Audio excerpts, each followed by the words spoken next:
Vaikučiai, šiandien dieną pradedu kitame ofise ir noriu jum parodyti, kokias naujienas greitai kelsiu į gintarinį brisą.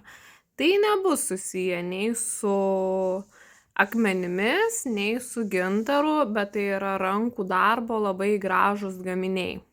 Tai štai jum dabar ir rodau. Tai štai tokie odiniai krepšiai malkoms. Tai yra natūralios odos rankų darbo krepšiai.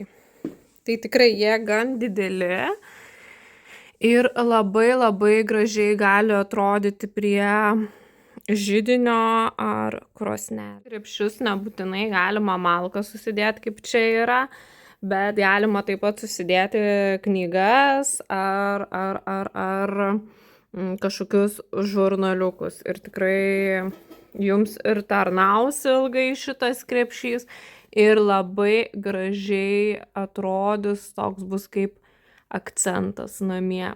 Tai greitai kelsiu ir jum pridėsiu nuorodėlę. Dar ką noriu pridėti, kad kiekvienas šitas krepšys yra supakuojamas iš štai tokį medžiaginį apsauginį maišelį, kuris dar užsitraukia štai čia viršuje.